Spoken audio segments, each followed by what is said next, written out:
Welcome to the show, everybody. Week 14 is here. I got a special episode here for you. We are talking about fantasy football league winners heading into the playoffs here, heading into week 14. Now, different leagues have different playoff schedules. I understand that. Some people may be in the championship. Some people might be in week one of their playoffs. It varies based on leagues, right? Depending on what platform you're playing on.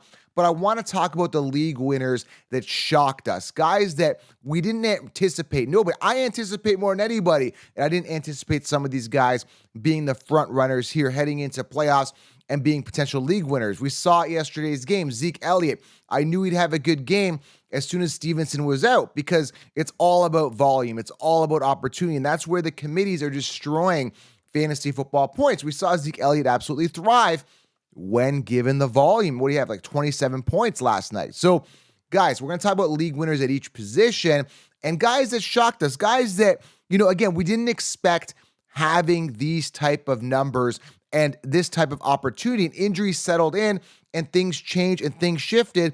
And these guys are now the front runners for potentially winning your league. So I'm going to go over every position here. Going to pull up a graphical chart here, a list, and we're going to go over each position, talk about some potential league winners, guys like Puka Nacua, Zach Moss, and other guys, Nico Collins, that could really win your leagues and have some boom upside near the end of the season. Now, I'm sure most leagues you're not able to trade for some of these people, but if you're able to acquire, get these guys on your team, bonus, because they are in a prime position to succeed. All right, so we're going to dive in. We're going to have a fantasy football discussion. I'm super excited. Playoffs are here. And I want you guys to click subscribe to the channel and drop your questions below. Guys, very important. You drop your questions below. I'll try to get to as many as I humanly possibly can.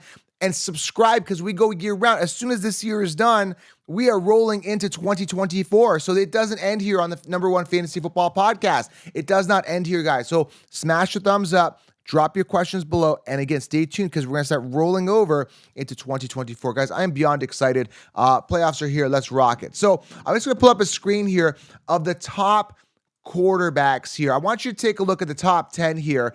And I'm going to pull it up. So we got Josh Allen here. Guys, take a look. Josh Allen, Jalen Hurts, Dak Prescott as the top three quarterbacks right now in fantasy points. Josh Allen with 286 points heading into week 14. These guys are all heading into week 14, the current ranking, okay? CJ Stroud, a bit of a surprise here. Now, we always understand that rookies emerge, but typically at the quarterback position, you want to get a rookie quarterback as a backup quarterback on your roster. In 16 rounds, I preach, get your ace quarterback, and one of your backups can be a rookie. Now, it's a bit of a dice roll, right? CJ Stroud surprised a lot of people, including myself, on how well he actually did. Even though I was a Tank Dell ambassador going into the season, I was like, stash him. I had some, optimism about CJ Stroud, but I did not expect him to be a top three quarterback heading into top four quarterback heading into week 14. So potential league winner right there. There was a big surprise and a shock.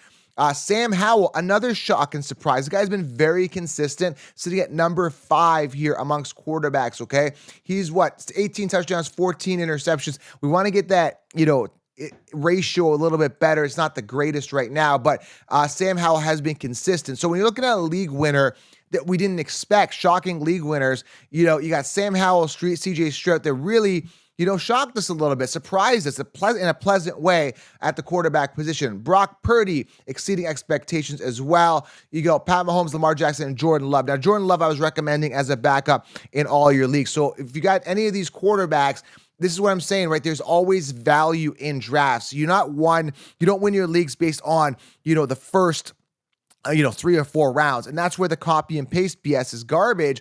You got to anticipate, look at depth charts, look at the way things are moving and anticipate and see who's going to be potentially breaking out, right? We'll get to tight end. Sam Laporta is a perfect example of that this year, who was ranked 21 amongst tight ends. We'll get to that in a second here. So again, when we're looking at league winners at the quarterback position, you got to really consider Sam Howell potentially winning your league here. Brock Purdy, CJ Stroud as well. Even Jordan Love as consistent quarterbacks that really step up. Now, Trevor Lawrence sitting at 13th heading into week 14 is a guy that literally, has had a bad start, has kind of stepped up a little bit. So maybe he's a potential league winner as well. So Again, those are the quarterbacks. Okay, we're going to move on to the running backs here. Now, when you look at running backs, it's been very slim and trim at the running back position. It's absolutely been brutal at this position.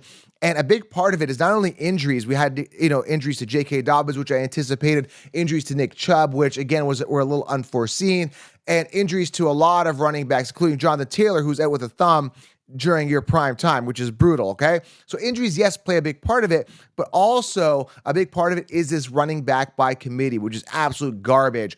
And next year, we're going to start adapting a little bit more towards coaches making these terrible decisions of benching their first round picks. And you see the upside. We see the upside with Jahmyr Gibbs. Jahmyr Gibbs is phenomenal. When David Montgomery went out, Jahmyr Gibbs was absolutely tearing it up. And then he was like pretty much benched. Montgomery came back and now it's a split, and he's getting the receiving work, Gibbs is, and Montgomery the goal line work. It's been absolute crap. But at the end of the day, we want to get rid of these committees. So let's take a look real quickly here at the potential league winners at the running back position that are shocked that we didn't anticipate, right? Christian McCaffrey anticipated. Now, the mainstream are taking credit for Christian McCaffrey, which I totally understand. Christian McCaffrey is absolutely doing amazing, but he was coming off a pinnacle year where 2 years prior he only played like 10 games. I personally didn't invest in him. I dodged him. I dodged Eckler. 1 for 2 isn't bad with the first. Actually, I dodged Justin Jefferson. So 1 for 3, is not that bad. Now, Justin Jefferson could come back, potentially win your league. We'll talk about that in a second, but he's been crap. He missed like 7-8 games. So at the end of the day, those top 3 picks, which, we avoided them, Christian McCaffrey, you can't win them all, right? Either way, McCaffrey is a top dog. He's been performing well. That's kind of your dream. But is that going to continue next season? We're going to talk about that. That's why you guys subscribe to the channel and make sure you guys are following, okay? We saw a lot of guys fall off, especially the older running backs. He's not young. People are going to copy and paste him again next year. Look out. We'll talk about that. Raheem Mostert, a bit of a shock here. He's been safe, but throughout his career has had his share of injuries. So when I look at a guy like a Raheem Mostert, man, it's like to be the second running back, 214 points heading into week 14 is relatively pretty impressive. Etienne kind of anticipated that, but I wasn't a fan of Etienne. He's had his share of injuries. First year, missed it. Second year, didn't look lackluster. The addition of Tank Bigsby. Hey, I was wrong on Tank Bigsby. You can't get them all right, but I'm telling you, though, Etienne has really stepped up and can be a league winner. Alvin Kamara, Rachaad White, a little shock there. He's been more consistent than I thought. Top 5 running back. I don't think this continues the next season. We'll talk about that. Joe Mixon, 6. Derrick Henry, Brian Robinson, Josh Jacobs, and Isaiah Pacheco been consistent on a good offense here. So Pacheco, again, potential league winner. Tony Pollard, 11. He's been crap all year.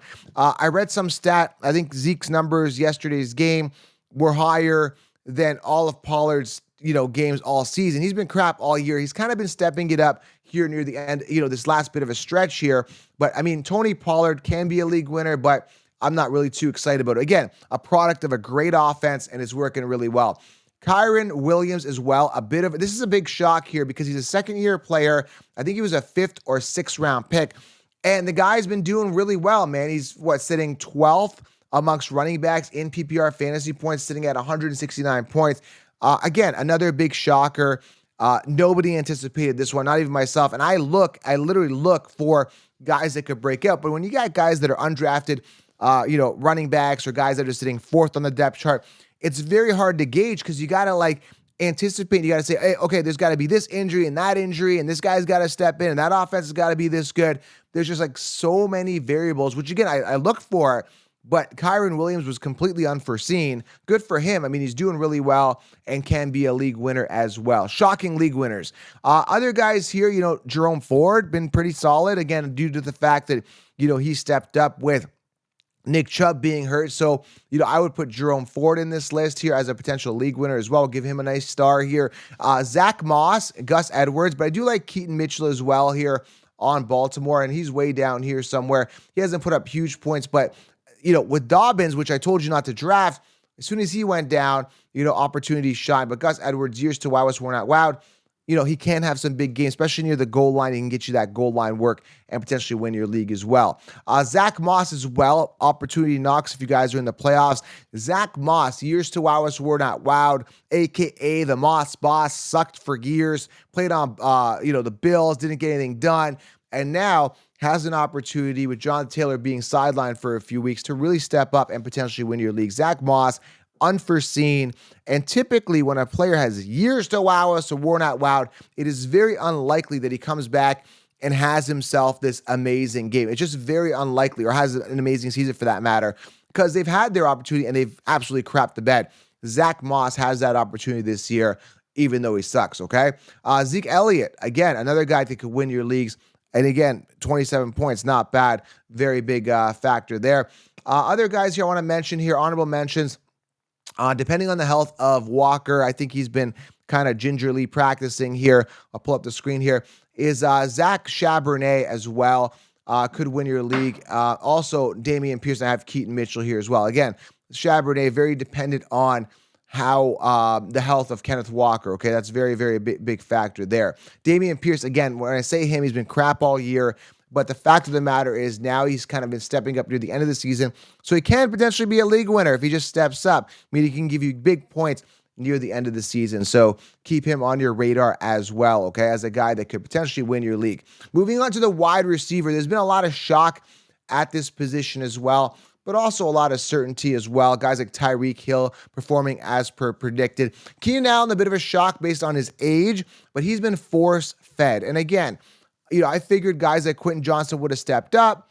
I didn't invest, first, second, third, fourth, fifth round draft capital on a Quentin Johnson. He was a stash. I predicted that either Mike Williams, Keenan Allen, or both go down. I was 1 for 2 on that with the, going down of Mike Williams and then Josh Palmer going down. Palmer should be set to return. You thought that Quentin Johnson would step up. He just never did. Seems to be doing a lot of body catches. Just, again, this is a guy that was drafted ahead of guys like Zay Flowers and Puka Nacua and all these other guys, and he's not performed. So it just unforeseen. He's a first-round pick. You're expecting guys like him with that type of caliber and draft capital to step up over old, aging wide receivers. And I just wasn't going to spend a third-round pick on Keenan Allen, who hasn't been that great his entire career. He's had a couple good years, but nothing to write home about. Now, some people will debate me on that. I know it's not really a popular thing to say, but he's just not that great of a receiver. He's being force-fed by a good quarterback, and that's what you're going to get, right? Either way, CeeDee Lamb, all these top guys are league winners. Puka Nacua has been very inconsistent since the return of Cooper Kupp, but can have himself a big game for you guys and win your leagues. I really like Nico Collins down the stretch here with a young dynamic quarterback in Stroud. With Dell being gone, opportunity knocks, potential big-time league winner here in Nico Collins. All these guys have potential league winning upside, but I'm kind of highlighting some of the ones that shocked us here. Calvin Ridley's been very inconsistent. But I got to tell you something about Calvin Ridley, man. Like, now with Kirk being banged up with the groin, there's some real opportunity for him to step up. And then there's Washington there as well. I think it's Parker Washington, the young guy there. I think he had like 6 or 8 receptions last game. So I think he was 6 for 6 on his last game. So, when you look at those guys here, I'm just going to pull up Jacksonville wide receivers here. It was Parker Washington, and he had 6 targets, 6 receptions last game. So when I look at a guy like him, you know what? Parker Washington, completely unforeseen, can be a league winner down the stretch as well if he gets the volume, if he gets the opportunity. Other guys at wide receiver that kind of shocked us, actually not even shocked us, but, Rashee Rice, I told you to stash him. There was an opportunity for him to really shine. So Rashee Rice here, guys, big-time opportunity to be a league winner. And Romeo Doubs, especially with Christian Watson being banged up, may miss a game or two, can be a league winner as well. And, of course, Justin Jefferson potentially returning here can also be a league winner as well, okay? So, again, all these guys, because of the shifting and the moving, the shaking and the baking, the injuries and all that stuff, have an opportunity to really, really shine. Again, some inconsistencies here with Puka Nacua. Nico Collins, I think, will be solid. Calvin Ridley been volatile, but down the stretch, they can really, really shine, okay? Looking at tight end here real quick. Again, nobody expected, Sam Laporta to be a top 3 except for myself, literally. And again, I toot my own horn when I'm right. I say it when I'm wrong. Quentin Johnson, Tank Bigsby, not the greatest picks this year, but they were bench stashes. It's okay. You can't get them all. But when I look at a guy like Sam Laporta, he was literally ranked 21st amongst tight ends. Nobody was talking about him. I saw the opportunity, especially with Jameson Williams being banged up prior to the season, or suspended or whatever he was. He was out of the season.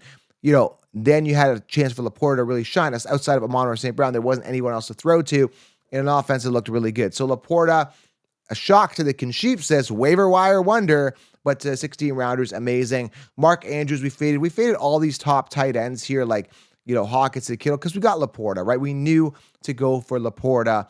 That was big. And we knew Hawkinson would be good. The problem was Jefferson and Addison were there, so we kind of faded him because nobody really anticipated Jefferson really going down.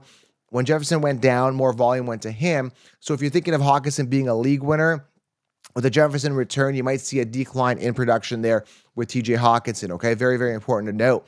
Other guys, Jake Ferguson, very impressive guys. League winning upside there. Dalton Kincaid really stepped up with a Dawson Knox injury. Young rookie, amazing, awesome, good work. Cade Otton could have himself a big game here. Tyler Higbee, meh, I don't know about him.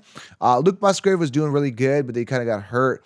So, yeah, Zach Ertz, other guys here. But, again, with tight end, as long as you got Laporta and you got those good guys, you will be rock solid, okay, if you got some of those top tight ends for the stretch here. So, when we're looking at starts and sits, guys, I do videos here every Thursday. So make sure you guys check the starts and sits video. But I really wanted to go over some names here and talk about some players that can be league winners down the stretch, okay? Some guys that we really didn't, or anybody didn't anticipate being league winners, and I want to discuss that with you. So guys, make sure you guys drop your specific questions below. Drop a thumbs up, subscribe. We're going to go here year round.